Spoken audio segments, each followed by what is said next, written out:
कि यो देशमा एक नम्बर पार्टी त नेपाली कांग्रेस हो, दोस्रो नम्बर पार्टी हाम्रो माओवादी केन्द्रको हुन्छ भनेर माग्दै थियो कांग्रेससँग। अनि त्यति मात्रै हैन, उहाँले के भनेको छ भने म फेरि प्रधानमन्त्री बन्छु।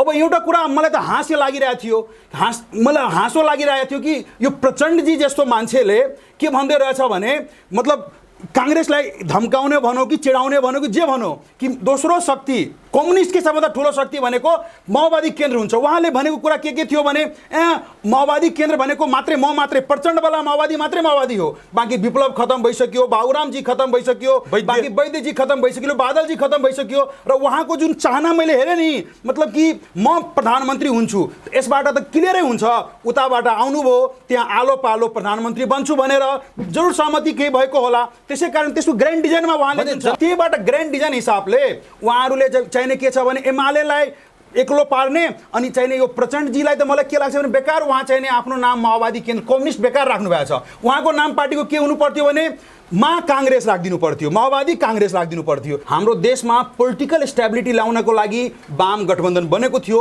र वास्तवमा त्यो भन्दाखेरि देश एउटा चरममा गइसकेको थियो कि देशमा अब यो यदि वाम गठबन्धनको सरकारले यदि काम गर्न सकेन भने अर्को पार्टी आउँथ्यो, देशमा स्टेबिलिटी हुन्थ्यो। पार्टीमा को मान्छे कस्तो छ जहाँ आरोप लाग्ने बित्तिकै उहाँ त मतलब राजीनामा दियो नि, राजीनामा दिएपछि छानबिन त भइरहेछ नि, वास्तवमा उहाँ दोषी हो भने दोषी हिसाबले कारबाही हुन्छ उहाँमाथि, छैन भने कसैले आरोप मात्रै लगाइदिन्छ नहीं। अब एउटा कुरा म भन्छु, अब कसैले भनेर हुँदैन, हाम्रो सबै प्रक्रियाहरू छ नि यहाँ त। मैले एउटा कुरा हजुरले के भने तपाईले जुन भन्नुभयो नि वास्तवमा वाम गठबन्धन जति बेला भएको थियो आफ्नो स्वार्थमा नलागेको भए अहिले देश एउटा ठुलै अर्कै चरममा गइसकेका हुन्थ्यो। र अहिले मैले एउटा तपाईँ जुन मेरो हाम्रो पूर्व महासचिव जुन हाम्रो माधव नेपाल कमरेडको कुरा गर्दै हुनुहुन्छ, मलाई त के लाग्छ भने माधव नेपाल कमरेड कसरी उहाँ कम्युनिस्ट हुनुभएको थियो मलाई लाज लाग्छ अब सोचेर। कम्युनिस्ट भएर आफ्नै कम्युनिस्टको सरकार गिराएर हाम्रो एमाले पार्टीलाई फोडेर अनि चाहिने यो रुखमुनि गएर लुक्नु भएको छ। के छ उहाँको अहिले अवस्था हेर्नु भएको छ तपाईले, कति सिट जितेको छ, एमाले पार्टीको महासचिव कमान्ड गरेको मान्छे अहिले कहाँ छ उहाँको अवस्था। उहाँ जस्तो मान्छेहरूले के छ भने हाम्रो कम्युनिस्टको लागि एउटा लज्जास्पद कुरा हो, हाम्रो कम्युनिस्टको लागि उहाँ जस्तो मान्छेले। उहाँहरू केपी ओलीमै कम्युनिस्टको चरित्र छैन, कम्युनिस्ट त हामी हो भन्नुहुन्छ, तपाईँ यसो भन्नुहुन्छ, म जनताहरूलाई बडो गाह्रो हो के हो छुट्याउन। होइन केपी एउटा कुरा सबै जनताले बुझ्दो रहेछ, केपी ओली न त छोरा छ न त छोरी छ, उहाँले कसको लागि भ्रष्टाचार गर्छ। त्यति मात्रै होइन, उहाँले गरेर देखाइदिएको छ उहाँको सम्पत्तिलाई राष्ट्रको नाममा गर्ने उहाँ गरिसक्नु भएको छ। कहाँ गर्नुभयो, लाल पूर्जा बुझाउनु भएको छ। लाल पूर्जा होइन, जुन ट्रस्ट हुन्छ नि, त्यो त घोषणा त सजिलो छ नि, घोषणा होइन, त्यो ट्रस्ट जुन हुन्छ त्यो उहाँले आफै गइहाल्छ, त्यो सिस्टममा राखिदिनु भएको छ। उहाँको बालकोटको जग्गा जमिन भनौँ अथवा उहाँको त्यो तेह्रथुमको आठराईको जग्गा जमिन झापाको त्यसको लाल पूर्जा सबै बुझाउनु भएको छ ट्रस्टले। उहाँको जे छ नि कुरा त्यो सबैलाई ट्रस्टले राखिसकेको छ र उहाँले भनिसकेको छ कि मेरो मृत्यु उपरान्त चाहिँ यो सबै नेपाल सरकारको हुनेछ भनेर, त्यो अलरेडी भइ नै हाल्छ, यसमा नहुने कुरै भएन। जहाँ अर्को कुरा छ, एउटा कुरा मैले के भन्दैछु भने तपाईँहरूलाई केपी ओली भनेको यो देशको नक्सा नै परिवर्तन गरेको मान्छे हो। उहाँमाथि कसैले हात उठाउनु कसैले औँला उठाउन सक्छ र सक्नुहुन्न। उहाँले नेपालको नक्सा जसले अरूले दाबेर कुल्चेर हामीले हेरे नि यो सरकार जुन बनेको थियो अहिले अप्राकृतिक गठबन्धनका सरकार एक महिनामा के निकालेको थियो बुक हाम्रो उपलब्धिहरू, त्यसबाट हाम्रो चुचे नक्सा नै गायब गरिसकेका छ। उहाँहरूले के खेला गर्दैछ सबै नेपाली जनतालाई थाहा छ। र नेपाली जनता भनेको श्रीलङ्का जनता जस्तो होइन, मतलब यहाँ समयमै सबै पार्टीलाई तल लगाइदिन्छ। जुन पार्टी इमानदार छ, एमाले जस्ता पार्टी मात्रै अब हेर्नु चुनावमा जित्छ, जुनसुकै गठबन्धन गरोस् केही फरक पर्दैन। तर एउटा कुरा जहाँसम्म तपाईँ उठाउनु भएको थियो, यदि प्रचण्डजीहरूलाई अहिले पनि कम्युनिस्ट हुँ, उहाँ माधव नेपाल कमरेडहरू यदि कम्युनिस्ट हो भने अहिले पनि उहाँहरूले कम्युनिस्टलाई एक गर्दा पनि राम्रै हुन्थ्यो। त्यो त मेरो झन् सुझाव पनि छ, आग्रह पनि छ। यदि वास्तव तपाईँहरू कम्युनिस्ट हुनुहुन्छ भने कम्युनिस्टतिर लागेर कम्युनिस्ट एक भएर चुनावमा जाऊ, होइन तपाईँहरूको सिद्धान्त खतम भइसक्यो, तपाईँहरू काङ्ग्रेसका सिद्धान्त मान्नेवाला भइसक्नुभयो भने तपाईँले मजाले जानुहोस्, केही फरक पर्दैन। काङ्ग्रेस नाम राख्नुहोस् तपाईँहरूले, त्यसबाट माधव नेपाल पनि आउँछ, माओवादी केन्द्रको नाम पनि आउँछ। काङ्ग्रेस नाम राख्नुहोस्, तपाईँहरू काङ्ग्रेसमा लाग्नुहोस्, होइन भने अहिले पनि तपाईँहरूले म आग्रह गर्न चाहन्छु वास्तवमा सच्चा कम्युनिस्टहरू हुनुहुन्छ भने एक सबै कम्युनिस्ट एक भएर चुनावमा जाउँ न। हेरौँ देशमा नेपाली जनताहरूलाई, नेपाल एउटा कुरा हजुरलाई म के भन्न चाहन्छु भने नेपालमा सबै कुरा छ। स्रोतको र साधनको मामलामा हामी धेरै धनी छौँ। जलस्रोतकै कुरा गर्नुहुन्छ भने संसारको दोस्रो ठुलो देश हो हाम्रो। युरानियमको खानी छ हामीसँग, के छैन, हामीसँग सबै छ। तर यहाँका केही नेता यत्रो तपाईँले देख्नु भएको छ नि, छ पनि नेपाल त सुनकै टुक्रा हो नि, सुनको कचौरा थापेर भिख मागिरहेछ नेपालले भनेर त हामी माथि चिनिया विद्वानहरूले भनिरहेछन् नि। यस्तो अवस्थामा तपाईँहरूले पाएको मत 15 सालको कुरा छोडिदिऊ, 48 सालपछिको चुनाव पछिमा एमाले र माओवादी मिलेर ल्याएको 2/3 सायद अरू कुनै पार्टीले ल्या पनि छैन, अब ल्याउँदा पनि ल्याउँदैन होला।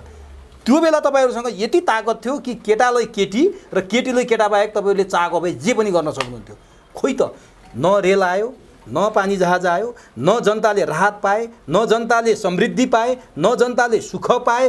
केपी ओलीले त्यो 3 वर्ष प्रधानमन्त्री भन्दा के दिएर जानुभयो त्यत्रो 2/3 मत ल्याएर? यसको जवाब तपाईँले दिनुपर्छ कि पर्दैन? एक्ज्याक्टली म दिन्छु। केपी ओली जति बेला प्रधानमन्त्री हुनुहुन्थ्यो धेरै कामहरू भएको छ। तपाईँ जेमा पनि कुरा गर्नुहोस् न, सडक निर्माणकै काम गर्नुहोस्, विकास निर्माणकै कामहरू धेरै भएको थियो। तर एउटा कुरा के छ भने शिलान्यास त उहाँले स्वर्ग जाने भर्याङको मात्रै गर्न बाँकी राख्नुभयो भनेर उहाँमाथि आरोप लाग्यो। शिलान्यास त सडकको पनि गर्नुभयो, 700-800 स्वास्थ्य चौकीको पनि गर्नुभयो। शिलान्यास गर्न केपी ओलीले केही पनि बाँकी राख्नु भएन। उद्घाटन चाहिँ के गर्नुभयो? उद्घाटन चाहिँ केही एउटा त्यो धरहरा निर्माण नहुँदै उद्घाटन गर्नुभयो जो आजसम्म पनि चढ्न पाएको छैन मान्छे। अर्को मेलम्चीको खानेपानीको टुटी खोल्नुभयो, अहिलेसम्म पानी आएको छैन। यो बाहेक केपी ओलीले के गर्नुभयो अरू? केपी ओलीले तपाईँले थाहा छैन, अहिले हामी मधेसमा जान्छौँ भने मधेसको कुरा गर्छ, सबै ठाउँ रोडहरू बनेको छ, अहिले हामी पुलहरू बनेको छ। त्यति मात्रै होइन, हामी विभिन्न ठाउँमा जस्तै हाम्रै सप्तरी जिल्लाको कुरा गर्नुहुन्छ भने रामराजा प्रसाद सिंह मेडिकल कलेजको स्थापनाको त्यहाँ कामहरू सुरु गराइसकेका छ। त्यति मात्रै होइन, हामी रानी पोखरी, सुन्धारा, धराराहरू जति सबै केपी ओलीले बनाएको छ। र केपी ओलीको काम देखेर तर्सियो कि अरू नेताहरूले केपी ओलीले त राम्रो गरेर देखाइदिन्छ, हामीहरूको नामै कट्नेवाला छ। त्यसै कारण पार्टीभित्र पनि विद्रोह सुरु गरिदियो, बाहिरबाट पनि चारैतिरबाट केपी ओलीलाई चाहिँ जुन छ नि घेराबन्दीमा पारियो। केपी ओलीले जुन नक्सा प्रकाशन गरेको थियो त्यसबाट देशी विदेशी शक्तिहरू पनि त्यसलाई घेर्न कोसिस गरियो र त्यसको फलस्वरूप के गरिदियो भने आफ्नै एमालेका पार्टीहरूका एमालेका सांसदहरूलाई फोडेर चाहिँ एमालेले पनि फोडिदियो। र त्यो हिसाबले पनि के देखियो भने केपी ओली एक्लिन्छ भनेर। तर पनि नेपाली जनताले देखाइदिएको छ, यो जुन चुनाव आएको छ सबभन्दा लोकप्रिय मत सबभन्दा बढी कसलाई छ त? केपी ओलीलाई छ, नेकपा एमालेलाई छ। त्यसपछि पनि यदि कसैले लाग्छ कि होइन म यो गठबन्धन गरेर यो गरेर त्यो गरेर अप्राकृतिक हिसाबले चाहन्छ केपी ओलीलाई एमालेलाई तल लगाउनु, त्यो लाग्न सक्दैन। भित्रभित्रै प्रचण्ड र माधव नेपाललाई प्रधानमन्त्रीको प्रलोभन देखाइरहनु भएको छ अरे। स्थानीय निर्वाचन पछाडि काङ्ग्रेस पहिलो पार्टी भइसकेपछि तर्सिनु भएको छ। अब आउने सङ्घ र प्रदेशमा पनि यदि एमाले दोस्रो भयो र यही हालतमा पुग्यो भने केपी ओली र एमालेको सबैको राजनीति समाप्त हुन्छ। केपी ओली चिन्तामा हुनुहुन्छ भन्छन् बाहिर। के हो वास्तविकता? केपी ओली भनेको त्यस्तो व्यक्ति होइन, चिन्तामा लागेर त्यो काम गर्ने खालको मान्छे नै होइन। उहाँलाई थाहा छ, उहाँले निस्वार्थ भावनाले नेपाली जनता र देशको लागि काम गर्दै हुनुहुन्छ। र एउटा कुरा के बुझ्नुपर्छ भने नेपाली जनताले साथ दिइरहेछन् केपी ओलीलाई। र अहिले चाहिँ नै एउटा कुरा के बुझ्नुपर्छ, यदि तागत छ भने एक्लै चुनाव गरेर सबैले हेरोस् न। हाम्रो देशमा हाम्रो संविधानले जुन सोचेको छ बहुदलीय प्रतिस्पर्धाबाट आओस् न। यो देशलाई त 2 पार्टी सिस्टममा लगिसकेको छ। एउटा छ गठबन्धन पार्टी, अर्कोतिर छ एमाले। यदि दम छ भने मैले भन्न चाहन्छु सबैजनाले खुलेर एक्लै चुनावमा लडेर आओस्, होइन र? तागत छ भने। तर मलाई लाग्छ कि त्यो तागत कोहीसँग छैन, कङ्ग्रेससँग पनि छैन, प्रचण्डजीसँग पनि छैन, माधव नेपालजीसँग। त्यो तागत भनेको एमालेसँग मात्रै छ। हाम्रो सबै ठाउँमा कार्यक्रमहरू के राउत र कमल थापाका परालका खुट्टा त टेक्या हो नि त तपाईँहरूले। यस्तो छ महन्त ठाकुरको वीरगञ्जमै तपाईँहरूको उम्मेदवारले महन्त ठाकुरहरूले सहयोग गरे होइन। मलाई त अब शङ्का लाग्यो। के शङ्का लाग्यो भने यो संसदीय छानबिनमा मन ठाकुर पार्टीका मान्छेहरूले पनि हामीहरूसँग साथमा आएन। मलाई त अब डर लाग्छ कि यो तपाईँले जुन भन्नुहुन्छ नि, यो हामीहरूले के पार्टी कोहीसँग बैशाखी टेका होइन, उनीहरूले संरक्षण मान्यो। एमाले ठुलो पार्टी हो, सानो सानोलाई संरक्षण दिनुपर्छ, त्यसपछि ऊ दल पनि उसको अस्तित्व पनि कायम रहन्छ नि। त्यही हिसाबले सिके राउतको होस् अथवा राप्रपाका होस्, कमल थापाका होस् अथवा लोसपाका होस्, उनीहरूलाई संरक्षण हामी दिएको हो, संरक्षण दिन्छौँ हामी, केही ठुलो कुरा होइन। तर चाहिँ नि अब त हामीलाई शङ्का लाग्न थालेको छ कि यो संसदीय छानबिनमा जुन उहाँहरूको एकतर्फी उतातिर जुन मैले झुकाव हेरेँ नि, मलाई त अब शङ्का लाग्छ कि उहाँहरूसँग साथमा लिएर हिँड्दा राम्रो कि नहिँड्दा राम्रो। एमाले आफ्नो कुरा नोट अफ डिसेन्टमा राखेका छन्। एमालेको हिसाबले निष्पक्ष छानबिन भएको छैन संसदीय समितिमा। त्यो भनेको अप्राकृतिक गठबन्धनको फेरि जुन खेला हुनेवाला छ नि मन्सिरमा, त्यसको लागि सुरुवात हो त्यहाँबाट। तपाईँ हेर्दै जानुहोस्। तपाईँ जुन भन्नुहुन्छ नि, होइन उहाँ प्रचण्डजी कहिले के बोल्नुहुन्छ कहिले के भन्नु, मलाई ठेकान छैन उहाँको कुरामाथि। त्यसले गर्दाखेरि मलाई के लाग्दछ भने जुन उहाँले हिजो जुन कुरा भन्नुभएको छ नि कि म प्रधानमन्त्री बन्छु, उहाँको प्रधानमन्त्री बन्नलाई एकपटक अन्तिम इनिङ लास्ट इनिङका लागि मलाई सहयोग गर्नुहोस्, म देशको सेवा गर्ने मसँग ठुलो सपना छ एकपटक प्रधानमन्त्री भएर। त्यो त मौका त दिनु पर्यो नि त। उहाँ के प्रधानमन्त्री बन्नु भएको छैन? एकचोटि प्रधानमन्त्री, कतिचोटि प्रधानमन्त्री भइसक्नु भएको छ नि? 2 पटक हो, प्रधानमन्त्री भइसक्नु भएको छ। उहाँको के क्षमता सबै क्षमता नेपाली जनताले हेरिसकेका छ। कसरी चाहिने आफ्नो परिवारको मान्छेलाई, आफ्नो नातागोतालाई, नेपोटिजमलाई कसरी चाहिने उहाँले प्रोत्साहन गर्नुभएको छ, सबै जनताले हेरिसक्नु भएको छ। र एउटा कुरा म के भन्न चाहन्छु भने तपाईँलाई, यदि उहाँ सच्चा यदि कम्युनिस्ट हो भने कम्युनिस्टै लाइनमा बसेर उहाँले प्रधानमन्त्री बन्न सक्नुहुन्थ्यो नि। हाम्रो त्यति बेलाको कुरा गर्नुहुन्छ। तर सहमति पालनै नगरिदिने केपी ओलीले बिचरा अनि प्रचण्डलाई 2.5 वर्ष खाउँला भनेको खै त दिएको होइन। तपाईँलाई थाहा छ कि छैन त्यति बेलाको के भयो थियो? सुरुमा कुरा भयो थियो 2.5 वर्ष खाने, तर जति बेला हाम्रो केपी कमरेड बिरामी हुनुभएको थियो, किडनी ट्रान्सप्लान्ट भइरहेको थियो, त्योभन्दा पहिला दुवैको बिचमा एउटा सहमति भएको थियो। सहमतिमा प्रचण्डजीले भन्नुभएको थियो तपाईँ 5 सालै प्रधानमन्त्री चलाउनुहोस्, म पार्टी चलाउँछु। अनि पार्टी चलाउन पनि त दिनु भएन नि, पार्टी चलाइरहनु हुन्थ्यो नि। पार्टी त अब के हुन्छ? पार्टी त यस्तो हुन्छ, कम्युनिस्ट पार्टी भनेको कोही कसैको व्यक्तिको पार्टी हुँदैन, हामी सबै जनताको पार्टी हो, हामी सबै त्यसको सदस्यको पार्टी हो। त्यो विधि प्रक्रियाले चल्छ। यहाँ विधि मेच्ने कामहरू जुन संविधानलाई तहस नहस गरेर जुन अहिले अप्राकृतिक गठबन्धन बनाएको छ, सरकारहरू बनाएको छ, यो सबै विधि र प्रक्रिया मिचिएको छ। हाम्रो कम्युनिस्ट पार्टी विधिमा चल्ने हो। र हाम्रो कुरा के छ भने यो जुन थियो नि हाम्रो जति बेलाको यो जुन सरकार गिराउने खेलहरू जुन भयो नि, सबै विधि मिचेर कहीँ संसारमा नभएको कुरा अदालतबाट सरकार बनेको छ। दुई पटक संसद विघटन गर्ने पनि त संविधानमा छैन नि फेरि। अनि त्यो आफैले विघटन गरेको संसदलाई कति माया मानेको र अङ्गालो हाले। हिजो 2 पटक मारे होइन तपाईँहरूले, आज त्यही संसद तपाईँहरूले कति पिर्ने भएको भने त्यो संसद जुन संविधानमा त्यहाँ 2 हिसाबले कुरा पढ्न सकिन्थ्यो। एउटा तर्क थियो कि त्यसलाई विघटन गर्न मिल्छ, संसारमा धेरै ठाउँ प्र्याक्टिस थियो त्यसको, त्यो हिसाबले गरेको थियो। उहाँहरूले त अब अदालतमा गएर अदालत कहीँ प्रधानमन्त्री बनाउँछ तोकेर, त्यो त के अब के हाम्रो नेपालै हो त के कुरा हुन्छ त्यहाँ? अब के भनौँ हामी? बरु के हुन्थ्यो भने अदालतले होइन। एउटा कुरा के बुझ्नुपर्छ भने वास्तवमा यो करको दर हेरफेर गरेको छैन भने सीसीटीभीको ओरिजिनल फुटेजै आएको छैन। अनि कहिले कुन कुन सीसीटीभी फुटेज दियो। अनि एउटा कुरा के बुझ्नुपर्छ भने अहिले त यो देशको खतरा सबभन्दा ठुलो चुनौती कोसँग छ भने यो अप्राकृतिक गठबन्धन जुन छ नि, परमादेशी सरकार, यिनीहरूले अब त्यसमा पनि गठबन्धनको हिसाबले जुन समिति बनायो नि, संयुक्त समिति, त्यसमा पनि अप्राकृतिक गठबन्धनको हिसाबले मान्छेहरू राखिदियो। त्यहाँ उसमा के गरिदियो भने अल्पमत बहुमत मिलाइदियो। आखिर संसदीय समितिमा कमसेकम त्यो कुराहरू नहुनुपर्ने, त्यहाँ के गरिदियो भने एमालेलाई अल्पमतमा राखेर उहाँलाई क्लिन चिट दिने काम भएको छ। हाम्रो समितिका सदस्यहरू जति पनि हुनुहुन्थ्यो, प्रदीप गेवारी लगायत अरू कमरेडहरू पनि, सबैले भनेको छ यसमा त पेलेरै उहाँहरूले त्यो ल्याउनु भएको छ र उहाँहरूले के गरेको छ भने अल्पमत बहुमत कुरा गरिदिएको छ। त्यसैले गर्दाखेरि एमालेका जति पनि सांसदहरू त्यसमा हुनुहुन्थ्यो, उहाँले नोट अफ डिसेन्ट लेखेको छ, त्योसँग हामीहरूको सहमति छैन। जहाँसम्म कुरा छ कि यो मिडियामा अथवा कुनै मान्छेले भन्छ कि एम अधिकारीसँग साटेको कुरा, त्यो सरासर झुट हो। नेकपा एमाले भनेको देशलाई हाँक्ने शक्ति हो र देश र जनताको लागि हामीहरू दिन रात खट्छौँ। र त्यसमा पनि के छ भने हाम्रो बजेट निर्माण हुने बखतमा जुन कुराहरू भएको छ, यो देशद्रोहीको कामहरू गरेका छ उहाँहरूले। अनि यसमा एउटा कुरा के बुझ्नुपर्छ भने उहाँलाई अब क्लिन चिट दिनको लागि यो जुन काङ्ग्रेसका जुन नेताहरू जुन सांसदहरू हुनुहुन्थ्यो त्यसमा, अथवा माओवादीका थियो अथवा जसपाका थियो, लोसपा पनि सबै मिलेर मिली भगतमा चाहिँ नि त्यहाँबाट उहाँले क्लिन चिट दिएको छ। एउटा कुरा के बुझ्नुपर्छ भने यदि यो देशमा एउटा मन्त्रालयमा सीसीटीभी चाहिने सुरक्षित रहन सक्दैन भने अरू मान्छेको धनजन कहाँ सुरक्षित रहन्छ र? किन सीसीटीभीको फुटेज मिटाएको हो? यसमा त ठुलो चुनौती छ। र मलाई के लाग्दछ भने नेपाली जनताले यस सबै कुराको चाहिने चिरफार गर्नेछ र चुनावबाट सबै कुरा मतलब छर्लङ्ग पार्नेछ कि यो देश हाँक्ने शक्ति भनेको नेकपा एमाले नै हो र नेकपा एमाले उठाएको मुद्दाहरू स्थापित गर्नेछ। र यो जहाँसम्म हामीले कुरा गर्दछौँ, यो करको दर हेरफेर गरेकै छ। यहाँ त ठुलो बिजनेसम्यानहरूको चङ्गुलमा परेर हाम्रा जुन अर्थमन्त्री हुनुहुन्थ्यो र पहिला अहिलेको जुन हाम्रो प्रधानमन्त्रीजीका अफिसबाट पनि मान्छेहरू मिलेर ठुलो सेनिटरी प्याड जस्ता कुराहरूमा पनि ट्याक्सहरू बढाएर मैले रोक्ने अनि विदेशबाट मगाएर त्यसलाई बाँट्ने भनेर धेरै चलखेलहरू भएको छ। उनीहरूमा त नैतिकता नामको चिजै छैन। त्यसले गर्दाखेरि एमाले त्यस्तो काममा कहिले पनि सपोर्ट गर्दैन र एमाले सहीलाई सही र गलतलाई गलत भन्छ भन्ने हामी सबै दृढ सङ्कल्पित छौँ। अब तपाईँको कुरालाई आज जनताले विश्वास मान्नेछन्, किनभने जनार्दन शर्मामाथि प्रश्न उठेको थियो। तपाईँले यति कुरा भनिरहँदा एउटा कुरा के मलाई जान्न मन लाग्यो भने समितिमाथि नै तपाईँले अहिले प्रश्न उठाइरहनु भएको छ, जान एमालेलाई अल्पमतमा पार्ने काम भयो। त्यस्तो समिति तपाईँहरूले किन स्वीकार गरे त? जति बेला तपाईँहरूले जनार्दन शर्माको राजीनामा मागेर संसदमा तपाईँहरूले उधुम मचाउनु भएको थियो, जनता तपाईँहरूको पक्षमा थिए, तपाईँहरूलाई थाहा थियो समितिभन्दा हामी अल्पमतमा पर्छौँ भन्ने, जान अल्पमतमा पर्ने समिति स्वीकार गरेर सकारेर संसदको बैठक चल्न दिनु भने तपाईँहरूको गल्ती होइन यो? होइन तपाईँलाई थाहा थिएन? हामीहरूले त के छ भने अब निष्पक्ष छानबिन हुन्छ भनेर हामी लागेको थियो र हाम्रा जुन जति पनि सांसदजीहरू त्यो संसदीय समितिमा हुनुहुन्थ्यो उहाँहरूलाई के लाग्थ्यो भने यो समितिमा आएका अरू मान्छेहरू अरू दलका मान्छेहरू पनि निष्पक्ष हिसाबले हेर्नुहुन्छ। यसमा तपाईँ कुरा गर्नुहुन्छ भने सबै ठाउँमा रोक्या छ उहाँहरूले।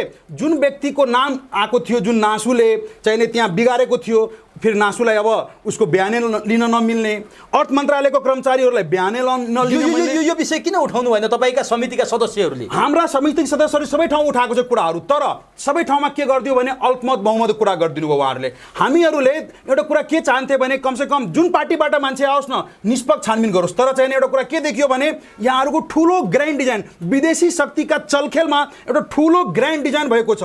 केही दिन पहिला पनि मिडियामा के आएको थियो कि हाम्रा छिमेकी राष्ट्रमा त्यहाँ गएर विभिन्न किसिमका कुराहरूमा सहमति गरेर आएको छ।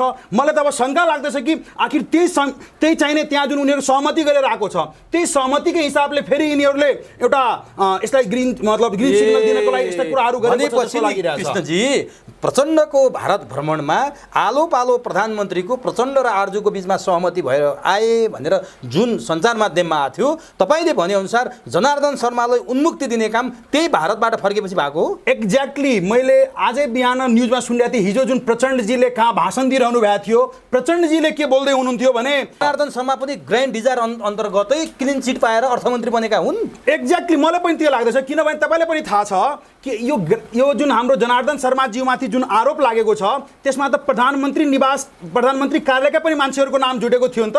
हामीहरूले सबै न्युजमा आएको छ नि त, हामी सबै बुझ्छौँ नि त। यसको मतलब के छ भने त्यहीबाट ग्रान्ड डिजाइन हिसाबले उहाँहरूले चाहिने के छ भने एमालेलाई एक्लो पार्ने अनि चाहिने यो प्रचण्डजीलाई त मलाई के लाग्छ भने बेकार उहाँ चाहिने आफ्नो नाम माओवादी केन्द्र कम्युनिस्ट बेकार राख्नु भएको छ। उहाँको नाम पार्टीको के हुनु पर्थ्यो भने काङ्ग्रेस राखिदिनु पर्थ्यो, माओवादी काङ्ग्रेस राखिदिनु पर्थ्यो। उहाँहरूले मैले अहिले पनि भन्छु, तर तपाईँहरूसँग पार्टी एकता गर्दा 2074 साल असोज 17 गते एकचोटि फ्ल्यासब्याकमा जाउँ, जति बेला वाम गठबन्धनको कुरा तपाईँहरूले सार्वजनिक गर्नुभयो। 2075 साल जेठ 3 गते पार्टी नै एकता गरिदिनु भयो। त्यति बेला प्रचण्ड महान क्रान्तिकारी थिए। प्रचण्ड केपी ओलीका को पाइलट जस्तै भएर आकाशमा पाइलट उडाउने त्यस्तो प्रचण्डलाई आज तपाईँले यसरी गाली गर्ने, फेरि नेता मान्नुपर्ने दिन आउने पो हो कि किन यसरी सत्तो सराप गर्नुभएको छ?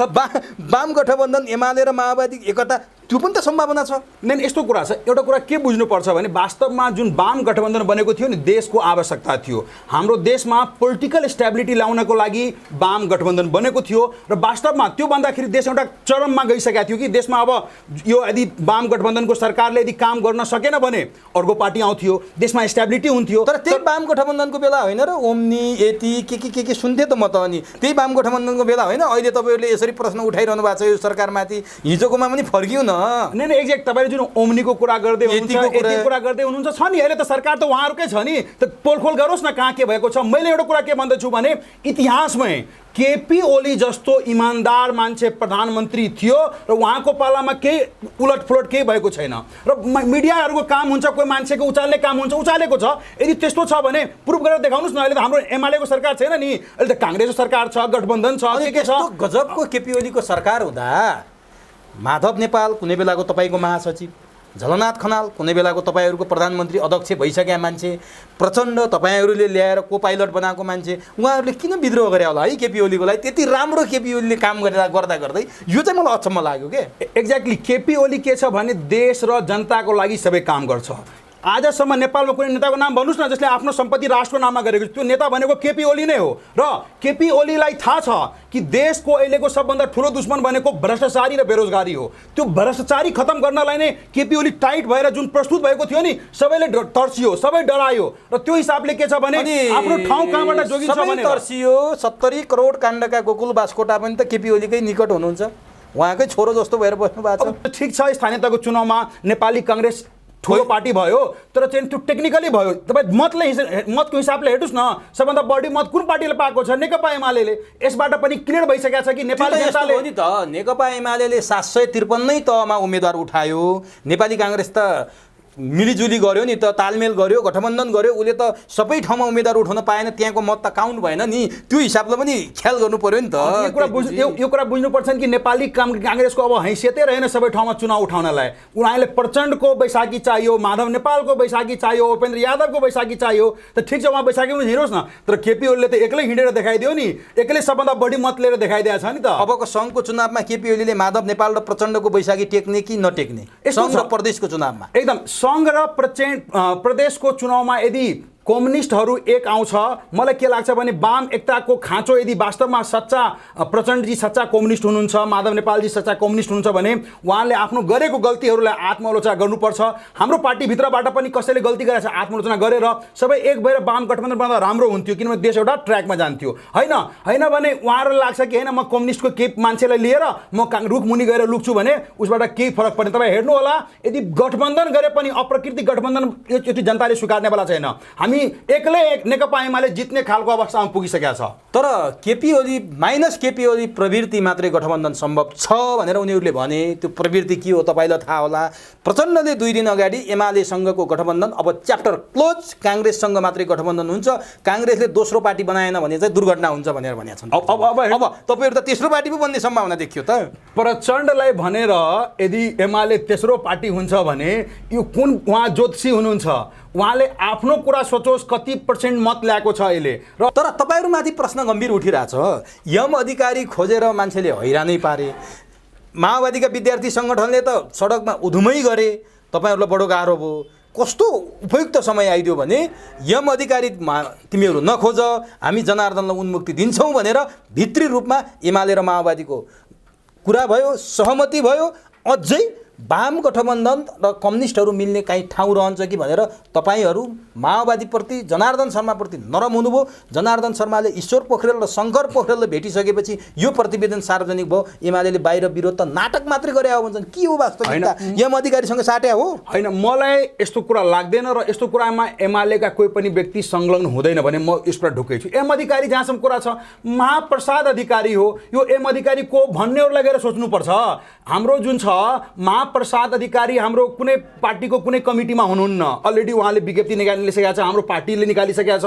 यसमा त झुटमुटको एमको मतलब के, पुष्पकोमल दाहाल पिके दाहालको हो, अब ए दौवाको हो, अब सबैमा के मान्छेको नाम छ, हामी के मतलब हो? त्यस्तो केही कुरै होइन। के भने एम अधिकारी भनेको हाम्रो पार्टीको सदस्य होइन, उहाँ चाहिँ नि अब महाप्रसाद अधिकारी जुन हाम्रो गभर्नर हुनुहुन्छ, उहाँ राम्रो काम गर्दै हुनुहुन्छ, देशको लागि काम कुनै पार्टीभित्र हुनुहुन्न, त्यसमा साट्ने त कुरै भएन।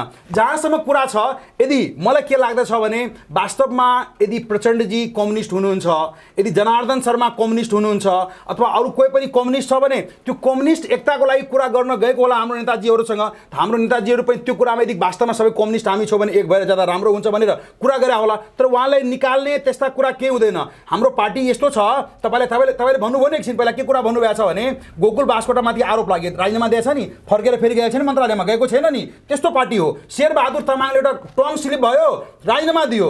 केपी ओली भनेको त्यस्तो व्यक्ति हो, कसैको गलत छ भने गलतलाई गलतै भन्छ, उसलाई त्यो उन्मुक्ति दिने काम हुँदैन। तर अलिक बढी देवत्वकरण गर्ने चाहिँ तपाईँहरू है कस्तो कति बोक्या तपाईँले केपी ओलीले। केपी ओलीको गल्ती, केपी ओली त ईश्वर भन्दा नि माथि देख्नुभयो क्या, केही गल्ती छैन, कमजोरी नै छैन। नै यस्तो होइन, ईश्वर भन्दा उहाँले गरेको कामहरू जुन छ नि, मैले होइन नेपाली जनताले, मधेसका जनताले, मधेसमा पनि केपी ओलीको ठुलो क्रेज भएको छ। तर मधेसलाई बिहार देख्नु त केपी ओली हो नि त। नै त्यो कुन प्रसङ्गमा कहाँ भन्यो, किन भन्यो, त्यो ठुलो कुरा। मेची महाकाली अभियान चाल्दाखेरि 70मा गोली खाएर मरेको एमालेकै कार्यक्रमको बेला होइन, तपाईँले बिर्सिनुभयो। एउटा कुरा तपाईँले बुझ्नुपर्छ, कसैले यदि कार्यक्रम गर्छ भने चाहन्छ कि मेरो कार्यक्रम बिथोलियोस्। कसले बिथालेको हो? त्यति बेलाको गृहमन्त्री विमला निधि हुनुहुन्थ्यो, त्यति बेलाको प्रचण्डजी प्रधानमन्त्री हुनुहुन्थ्यो। उहाँको ग्रान्ड डिजाइनमा चाहिँ त्यहाँ घटना घटाएको र केपी ओलीलाई मधेस विरोधी बनाएको। केपी ओली मधेस विरोधी होइन, मधेस प्रेमी भइसकेका छ। अहिले हामी बोर्डरको साइडमा पनि जितिरहेको छ एमालेहरू, सबै मधेस जनताहरू केपी ओली चाहिन्छ देशको लागि, मधेसको लागि भनेर भनिरहेछ।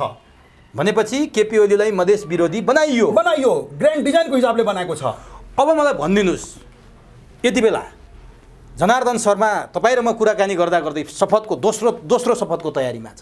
एमालेको निकम्मापन हो, एमालेको कमजोरीले हो, अथवा उनी साँच्चीकै निर्दोष भएर फेरि पनि अर्थ मन्त्रालयको जिम्मेवारी सम्हाल्दैछन्? एमालेको कमजोरी होइन। जस्तो नि तपाईँले प्रमादेशको सरकार भनेर देउबा सरकारमाथि आरोप लगाइरहँदा तपाईँको समयको पाबन्दी बुझिएको छु, मैले संक्षिप्तमा उत्तर चाहन्छु। तपाईँको एमाले र माओवादीलाई पनि सर्वोच्चले छुट्याइदिया हो, सर्वोच्चको निर्णयपछि नै तपाईँहरू नेकपाबाट एमाले र माओवादी हुनुभएको। तपाईँहरूलाई परमादेशी पार्टी भनेर भन्छन्। आफ्नो पार्टी परमादेशी भएको तपाईँहरू देख्नु भएन। अर्काको जिउमा भैँसी नदेख्ने, जुम्रा नदेख्ने, आफ्नो जिउमा भैँसी नदेख्ने, अर्का जिउमा जुम्रा देख्ने भन्छन् नि। त्यस्तै देउबा सरकारलाई परमादेशी भन्नुभयो। आफ्नो पार्टी चाहिँ परमादेशी भएको तपाईँहरू देख्नुहुन्न? हैन, नेकपा एमाले भनेको परमादेशबाट बनेको पार्टी नै होइन। यो पार्टीको इतिहास छ, तपाईँलाई थाहा छ कि? अदालतले छुट्याइदिनुभन्दा अगाडि एमाले थियो र? हैन, यो कुरा एउटा छ, केही दिन पहिला केही मान्छे आउनुभयो, केही एउटा समूह आउनुभयो, हामी नेकपा बन्छौँ भनेर आउनुभयो। केही प्रक्रिया मिला थिएन, किनभने नेकपा पार्टी त ऋषि कटेलजीको हुनुहुन्थ्यो नि, हाम्रो प्रचण्डजीको पनि हुनु थिएन र हाम्रो केपी किन गरे त तपाईँहरूले? हामी अर्कै पार्टीको नाम थियो नेकपा। अदालतले भन्यो कि के तपाईँहरू अर्को नाम राखेर आउने कि नआउने? दुवैजना मानेन। नमान्दाखेरि के गर्यो अदालतले? हैन, तपाईँहरू छुट्टै पहिलादेखि पार्टी हो, आफ्नै ठाउँमा बस्नु भनेर भनिदियो। अदालतले हाम्रो पार्टी त सुरुदेखि हो नि, कहाँ परमादेशी पार्टी भन्न मिल्छ र? यो त नेकपा एमाले र इतिहास बोकेको छ, देशमा ठुलो ठुलो क्रान्ति गरेको छ, पञ्चायती व्यवस्था हटाएको छ, धेरै कामहरू गरेको छ र नेकपा एमाले भनेको कसैले पार्टी यो परमादेशी पार्टी भन्न तर तपाईँले यति भनिरहँदा अन्यथा अर्थ नलागोस्, नेकपा एमाले नपोथी नभाले भन्ने अहिले पछिल्लो आरोप छ। तपाईँहरूले संसदमा एमसिसी पास हुँदै गर्दा आँखा चिम्लेर बस्नुभयो, समर्थक कि विरोधी थाहा भएन, त्यतातिर म गएन। अहिले पछिल्लो नागरिकता विधेयक पास हुँदा आँखा चिम्म गरेर बस्नुभयो। तपाईँका नेताहरू बाहिर आएर नागरिकता विधेयकको विरोध गरिरहनु भएको छ। एमालेको नागरिकता विधेयकमा दृष्टिकोण के हो? एक्ज्याक्टली तपाईँ जुन भन्नुभयो नि, हाम्रो देश संसारको यस्तो ठाउँमा छ कि हाम्रो वरिपरिमा 40% जनसङ्ख्या छ संसारको। यदि हाम्रो नागरिकताको प्रावधानलाई यदि हामी खुकुलो पारिदियो भने हाम्रो देशमा कहिले कसको के हुन सक्छ भने हामी तपाईँलाई थाहा छैन। कहाँबाट कति मान्छे आइदिन्छ, उताबाट कति मान्छे आइदिन्छ, हामीहरूको अस्तित्वै खतम हुन्छ। हामीहरू जुन मधेसको मान्छे छौँ त्यो मन्त्री प्रधानमन्त्री बन्न सक्दैन, बाहिरको मान्छे आएर त्यहाँ मन्त्री पर्काइसकेका हुन्छ अहिलेसम्म। इतिहास हेर्नुहोस् न। त्यसैले गर्दाखेरि नेकपा एमाले के भनेको छ भने जुन असली नेपाली हो उसले नागरिकता पाउनुपर्छ र विदेशबाट आउने जस्तै यो के हो टिकट होइन कि तुरन्तै नागरिकता दिनुपर्छ, प्रावधान राख्नुपर्छ। वास्तवमा देशको लागि माया गर्ने खालको मान्छेले मात्रै नागरिकता पाउनुपर्छ। यो त अङ्गीकृतको विषयमा भयो। जस्तो जन्मसिद्धको अधिकारको पाएका छोराछोरीले वंशजको पाउने भन्ने छ, बाउको पत्ता नभएकाहरूले नागरिकता पाउने भन्ने छ, वंशजको नागरिकता पाउने भन्ने छ। यसमा त तपाईँहरूको रिजर्भेसन छैन नि। अङ्गीकृतको विषयमा तपाईँहरूको रिजर्भेसन हो। यसमा के हो तपाईँहरूको? यस्तो छ, हामीहरू के छ भने नेपालको लागि राम्रो कुराहरूको लागि हामी समर्थन गर्छौँ र नराम्रो कुराहरूलाई हामी विरोध गर्छौँ। जहाँसम्म नागरिकता प्रावधान कुरा रह्यो, तपाईँको एउटा कुरा म के भन्न चाहन्छु भने यसमा पनि बहुत खेलाहरू भएको छ। मान्नु जनसङ्ख्याकै कुरा गर्नुहुन्छ भने कोही मान्छे बाहिरबाट आइदियो तुरन्तै उसको छोरा पाइ बस्छ किन पाउँछ? अर्को प्रावधान राख्नुहोस् यसमा। त्यसले गर्दाखेरि हाम्रो राष्ट्रपति जी कहाँ गएको छ, हाम्रो राष्ट्रपति जी परामर्श गर्दै हुनुहुन्छ र देशको हितलाई जे कुरा हुन्छ त्यसैलाई जुन छ हाम्रो राष्ट्रपतिजीले पुरा गर्नुहुन्छ भनेर। तर त्योभन्दा अगाडि तपाईँहरूमाथि उठेको प्रश्न के एमालेमाथि, तपाईँहरूले 4 वर्षसम्म तपाईँकै अध्यक्ष प्रधानमन्त्री हुँदा यो विधेयक दर्ता भएको, यही थियो कुरा। खालि अङ्गीकृतको विषयमा 7 वर्ष प्रावधान राख्ने कि नराख्ने भन्ने कुराले अड्काएको थियो। अनि तपाईँहरूले राख्दा, तपाईँहरूले पास गर्दा चाहिँ यो विधेयक राम्रो हुने, अहिलेको सरकारले गर्दा चाहिँ नराम्रो हुने होइन। हामीहरूको हिसाबले त हामी सबै कुरा हेरेर गरेका थियौँ नि। जुन प्रावधान 7 वर्षको राखेको थियो त्यो राखेर गर्दा त सही हुन्छ नि, किन हुँदैन? अहिलेको जुन छ नि, अहिले आयो भोलि नै दिइहाल्ने, त्यस्तो हुँदैन। त्यसले गर्दा नागरिकताको सम्बन्धमा एमाले जुन आफ्नो धारणा प्रष्ट गरेको थियो त्यो एकदम उचित थियो। त्यसो भए सदनमा किन विरोध नगरे? हामीले त चल्नै दिँदैन। त्यहाँ त तपाईँ हेर्नुहुन्छ नि, हाम्रो त मान्छेहरू त्यहाँ विरोध गर्छ नि। पास भयो त नागरिकता विधेयक। त्यो हाम्रो जुन सांसदहरू सबैले त्यसमा आफ्नो विरोध आफ्नो हिसाबले भनेकै छ, सबै कुरा गरेकै छ। तर अब के गर्ने, सबै ठाउँ हामीलाई अल्पमत पार्दा राष्ट्रिय सभामा चाहेको भए तपाईँहरूले रोक्न सक्नुहुन्थ्यो। राष्ट्रसभामा पनि उनीहरूकै बहुमत छ, हामीहरूको पहिले हुन चाहेको भए रोक्न सक्नुहुन्थ्यो भन्ने सुनिन्छ। प्रक्रिया के हुन्छ भने राष्ट्रसभाको अध्यक्षजी पहिलाको अब एमाले हो भन्दाखेरि त्यसले रोक्न मिल्दैन, त्यो हिसाबले हुँदैन। अब राष्ट्रपतिजीसँग के कुरा हुन्छ भने उहाँ रोक्न सक्नुहुन्छ। राष्ट्रपतिले त संविधानले दिएको छैन नि त अब अधिकार। संविधानको हिसाबले उहाँले हुन्छ भने हुँदैन, हुन्छ भने गर्न सक्नुहुन्छ, हुँदैन भने त गर्न सक्नुहुन्छ। त्यसो भए तपाईँको प्रधानमन्त्रीले यो नागरिकता विधेयक हामीले पास गर्नुपर्ने थियो, प्रचण्डको विरोधका कारण पास गर्न पाएनौँ, प्रचण्डले जस लिनलाई देउबा सरकारबाट पास गराए, यो त हामीले गर्नुपर्ने विधेयक हो भनेर एमसिसीमा पनि प्रचण्डले मलाई गर्न दिएनन्, नागरिकता विधेयक पनि मलाई पास गर्न दिएनन्, प्रचण्डले मलाई अबजस गराए, जस दिएनन् भनेर भनिरहनु भएको छ। यसमा के भन्नु? यस्तो छ कुरा, हेर्नुहोस्, नेपाली जनताको लागि गर्नुपर्ने काम केपी ओलीले गर्नुहुन्छ र गरिरहनुहुन्छ। अब प्रचण्डहरूले चाहन्छ कि जस्तै कि तपाईँले एउटा कुरा थाहा छ नि, हाम्रो जुन नक्सा प्रकाशन गरेको थियो केपी ओलीले गराएको थियो होइन र, त्यो जस उहाँलाई नमिलोस् राम्रो कामहरूलाई। राम्रो काम छ भने केपी ओलीले समर्थन गर्छन्, राम्रो काम छ भने नागरिकता विधेयकमा तपाईँको समर्थन कि विरोध? केमा? नागरिकता विधेयक केही प्रावधानहरू हटाउँदाखेरि ठिक हुन्छ, पुरै हुबहु हामी समर्थन गर्दैन। के प्रावधान प्रचण्डले भने मधेसका 1,94,000 जनताले नागरिकता पाएको छैन भने उहाँहरूलाई नागरिकता दिलाउन प्रतिबद्धता गर्छु भनेर सर्लाहीमा गएर बोल्दै तपाईँहरू तिनीहरूलाई नागरिकता नदिने? अनि मधेस असली नेपाली हो भने उसलाई हामी दिने हो। तर कोही बाहिरबाट घुसपेटी हुन्छ, तपाईँलाई थाहा छ कि छैन? यहाँ कति कति खेलाहरू भएको छ, जुन कर्मचारी सिडिओहरू गएको छ, विभिन्न पैसाको प्रलोभनमा पनि कतिजनाले नाटक गरेर नैता अर्को देशको मान्छेहरूले पाएको छ। त्यसको छानबिन हुनुपर्छ नि त, त्यो छानबिनहरू हुनुपर्छ। त्यसलाई पहिला छानबिन गरोस् न। कस्तो सर्लाहीबाट चुनाव लड्ने रे प्रचण्ड? अब त्यो प्रचण्डको त अब त्यही हो, प्रचण्डको कहिले जनकपुरबाट लड्ने, कहिले सिराबाट जित्यो, अब सर्लाहीबाट अर्को ठाउँ नहोला, किनभने उहाँको अब के भन्ने, मधेससँग लभ परेको छ। उहाँले लभ मात्रै हुन्छ, बिहे त अर्कैसँग हुन्छ। हस्, तपाईँको समयको पाबन्दीले मैले सोचे जति धेरै कुरा गर्ने अवसर पनि पाएन, तपाईँले पनि पाउनु भएन। अर्को कुनै बसाइमा फेरि महत्त्वपूर्ण कुराकानी गर्नेछौँ। समय र संवादका लागि यहाँलाई हार्दिक धन्यवाद। हजुरलाई धेरै धेरै धन्यवाद। म पनि धेरै कुरा इच्छाहरू थियो, तर वास्तवमा आजको अलिकति समयको पाबन्दीले गर्दाखेरि म धेरै कुरा राख्न सकेन। धन्यवाद सबैजनालाई। फेरि अर्को बसाइमा धन्यवाद।